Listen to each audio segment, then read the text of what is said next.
Alright, well, the video I tried to make just now, the battery was dying. So now I'm trying to make a video. I'm talking to the video camera. Yeah, thank you. So the next step is the horns, and I bought these online. They're awesome. You want to do the narration, Dylan? Yes. Well, if you knew what to say, I'd let you, absolutely. I bought these on the internet. They are water buffalo horns. Interestingly enough, they're made in India. Too bad they're not in Minecraft. Too bad they're not Minecraft horns? Yeah, they look 30 times better. Which makes me wonder how sacred these cows really were. But, so, the idea is I'm going to put a piece of wood in here and glue it in here and then have a bolt sticking out. Stick that in my helmet. What? The evil buffalo eats tacos. Evil buffalo.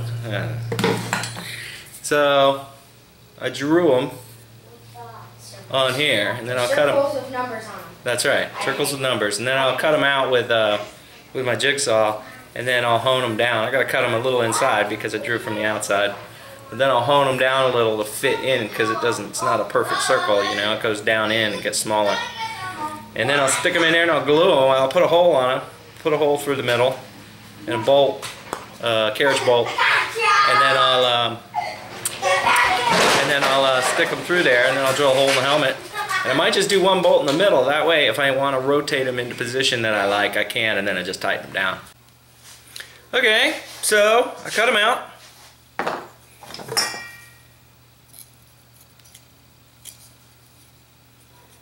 Puzzle. I cut them out of here. And you end up with a couple of these. And I took this, which is 60 grit. This has worked really well. 60 grit sandpaper on a backing pad. It's this kind you just stick it on. Put that in my high-speed drill because electric drill is really slow. It wouldn't work so well. And then you end up with this. And you can see, I just honed it down. I honed it a little bit, and then I tried it and honed it and drew little X's on parts that needed to come off and put it in my vise again. You gotta have the bench vise or it helps. And drill a hole in it. The holes for this, I had these laying around. They're two different sizes. I'll live with it. So what I'll do is I'll pound that in a sec, actually this way. But this is gonna fit right up in here. Like yay. See? Fits right down. Push it down in there a little bit. Put some glue on it. I wanted to have as much surface area, making contact with the glue as possible. I drew a little arrow here. I don't know if you need to do this. And put it on here. You know, just a tiny little red mark. I don't want a big giant mark, but tiny little mark. That way I could tell, you know, how the puzzle piece went in every time I did it. Okay, here you are. Whoop. Ready to go. I just gotta drill those big holes in the side of my helmet, stick them on. Now, if I had a lot of time and time to spare, I might have tried to put a concave shape in these because they're not gonna fit flush to the helmet. You know, because this is flat and the helmet's rounded. What I was worried about is that I would be trying to mess with one of these horns and crack it or break it or ruin it. And then I'm out of luck because Halloween's in 4 days. That's right, 4 days. So I decided that what I could do instead is put some, I've seen it in pictures and drawings where they have a little bit of fur around. I'll just do that. I'll just wrap a little fur around the bottom and you won't even see where it connects and it'll still look cool. So that's what I'm gonna do. But you know, if somebody out there was making one of these and they wanted to make it right, you got to figure out exactly where it's gonna fit on there, and then you want to carve out a concavity. Of course, you have to do that before you put this bolt in. I mean, I can do it after the fact. I got to put the bolt in there, and I use carriage bolts because you know you don't have to tighten them on the inside; they'll stay tight. And I glued it in with. Oh, I was gonna show you the product. Here it is, Power Grab Loctite. So far, so good. It's Power Grab, Instant Grab, All-Purpose Interior Construction Adhesive.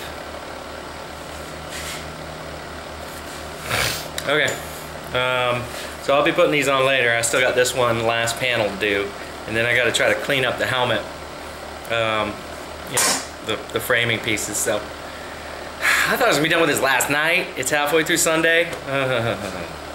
Time, my enemy. All right, well, home stretch. When I started this, I did not have any idea how long it was gonna take, but I am on the home stretch. And so what I've done, I got the whole helmet assembled, and all the rivets in, and they look cool, which makes me happy because I like things to look cool. This is all lumpy, nothing I can do about it. And you know what? Number one biggest mistake I made on this whole project was the frame should have been out of heavy metal. It should have been thick, and I should have had to pound it into shape, and then once it was in shape, it was solid and inflexible. And that's the biggest mistake I made on this project, because what happens is, as you're putting the plating in, it's pulling the frame around and twisting it. And I think I've said this in my blog itself, but I don't think I said it on video. I would definitely, when I do another one, which I might do one more just because now I know how, and it seems a shame not to do another one while I still know how. Maybe for my kid. Thick plating, and then put everything else in anyway, so everything got twisted. And this got all banged up when I was doing the rivets, but I don't know, maybe there's probably, you know, there's probably somebody that would tell me what to do the right way. But the thing came out shiny. It looks great. So what I'm doing now is I'm trying to figure out how to shine this stuff up. And at first, on one of these, I took my angle grinder to it very carefully. It's kind of hard probably to see in the video, I don't know. But I took an angle grinder to it. But I could only, you know, it doesn't go deep. It was this stuff, the same stuff I used on the plating as sort of a first phase. I didn't like it. You know, it wasn't looking cool. So I said, aha, I have this laying around, because when I went to the store I bought one of everything, including one of these. And this is a fine grade one for the drill. This one is Cobalt. I can't remember if that's Home Depot or Lowe's, but I've been to both, so get confused on what I bought, but here it was. Cobalt. And it's a wire wheel brush. Fina. And one thing I did is I didn't rivet this last hole, and so what I've done is I've actually found another use for this thing.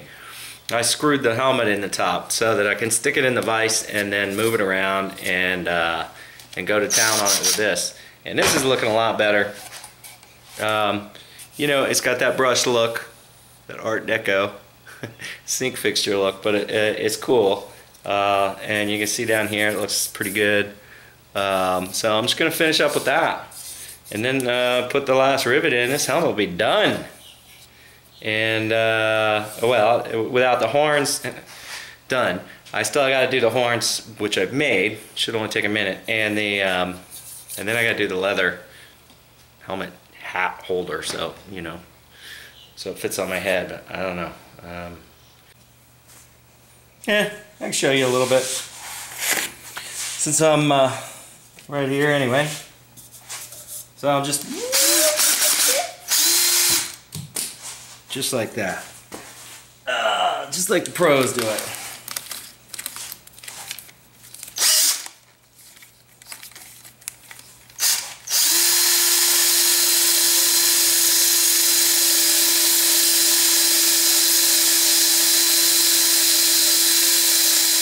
It is going to leave scratches on there, so keep that in mind. You know, if you want the pattern to be this way, then go this way. If you want it to be this way, go this way.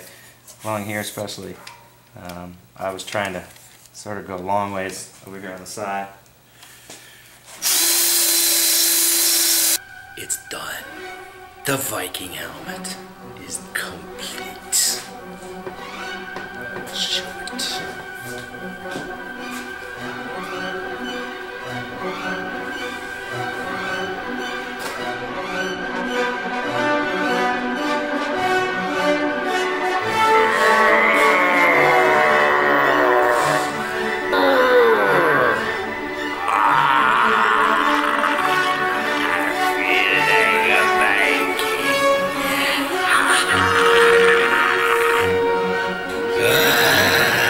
So now I get to wear it for 2 hours.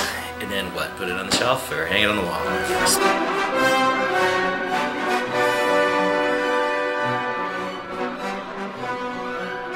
Hey, check it out. It's awesome. It's all shiny, big, looks good. That's got some horns on it. Look at that. Man! That's just too much.